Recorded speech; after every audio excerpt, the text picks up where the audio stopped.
कि संविधान खतरे में है, आरक्षण खतरे में है, कि भारत का संविधान और भारत का आरक्षण कोई सोच भी नहीं सकता। प्रधानमंत्री नरेंद्र मोदी जी ने भी पिछले दिनों ये घोषणा की कि इस देश का संविधान, कौन से लोग थे जिन्होंने कहा कि संविधान खतरे में है, और हमारे कुछ लोग भ्रमित हो गए। लोकतंत्र अंतिम सांस ले रहा है। कई बार तख्ता पलट हुआ, लेकिन भारतवर्ष में आज भी दुनिया का सर्वश्रेष्ठ लोकतंत्र भारतवर्ष में माना जाता है, और यह बाबा साहब डॉक्टर अम्बेडकर के कारण हुआ। साथियों,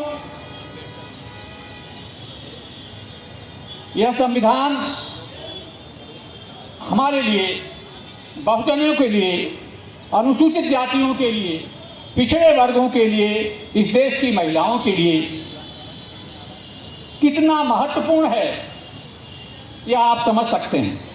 संविधान दिवस मनाया जा रहा है, क्या संकल्प लिया गया है महासभा में? देखिए, सबसे पहले तो हमने संविधान के उद्देश्य का पाठ कराया है, और हमने लोगों को ये बताया कि संविधान में ऐसे उपबंध मौजूद हैं कि प्रत्येक व्यक्ति, समाज का प्रत्येक व्यक्ति संविधान के माध्यम से अपनी तरक्की का रास्ता ढूंढ सकता है और समाज में सबके साथ तालमेल बना के रख सकता है। संविधान की सबसे बड़ी भूमिका ये है, और पूरे राष्ट्र के लिए, पूरे देश के लिए, जहाँ इसको पूरे यूनाइट रखने की ताकत है, वहीं समाज में जितने तबके, चाहे वो सामान्य वर्ग हो, चाहे वो पिछड़ा वर्ग हो, चाहे वो एससी हो, चाहे वो अल्पसंख्यक हो, चाहे वो महिला हो, चाहे वो छात्र हो, चाहे मजदूर हो, ये सबकी हितों की पूर्ति करता है।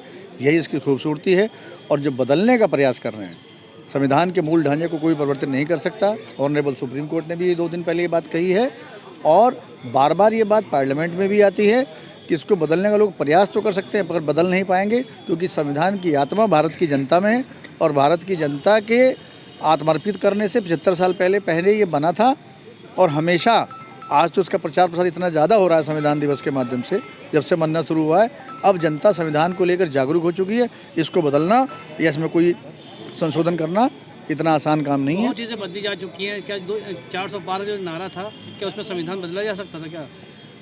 देखिए, पॉलिटिकल चुनाव जीतने के लिए कोई नारा, हालांकि हम पॉलिटिकल उस पर स्टेटमेंट देने के लिए मतलब अधिकृत नहीं है, परंतु कोई पॉलिटिकल पार्टी चुनाव जीतने के लिए कोई नारा लगा सकती है, मगर संविधान का एक प्रोसीजर होता है, वो कहने से नहीं बदला जा सकता। उसके लिए पार्लियामेंट में एक अमेंडमेंट बिल लाया जाता है और उसका प्रोसीजर निर्धारित है। तो कथनी और कहने में बड़ा ज़मीन आसमान का फ़र्क है, उस पर हम कोई कमेंट नहीं करेंगे। प्रोसेस जब तक अडॉप्ट नहीं होगा, तब तक चीज़ों को नहीं बदला जा सकता। Thank you. आज पूरे देश में संविधान दिवस का आयोजन हो रहा है। भारत की संसद भी आज विशेष रूप से इसके लिए बुलाई गई है। आज मुख्यमंत्री योगी आदित्यनाथ जी ने लोक भवन में संविधान दिवस मनाते हुए उद्देशिका का वाचन किया है।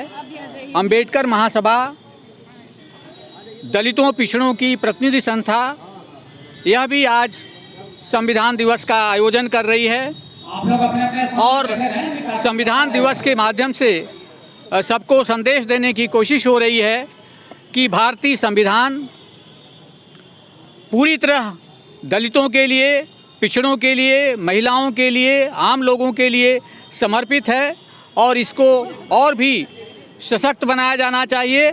और संविधान के बारे में पूरे देश में, पूरे प्रदेश में जागरूकता हो, इसके लिए सरकार भी प्रयास कर रही है और हम लोग भी प्रयास कर रहे हैं। कभी कोई संविधान बिटाने की बात करता है क्या? अम्बेडकर की जो है बात, जो लोग संविधान बचाने की बात कर रहे थे, जो लोग आरक्षण बचाने की बात कर रहे थे, वे खुद संविधान विरोधी थे, और उन्होंने खुद प्रमोशन में आरक्षण ख़त्म कर दिया, आरक्षण का बिल फाड़ दिया, ठेकेदारी में दलितों का आरक्षण ख़त्म कर दिया।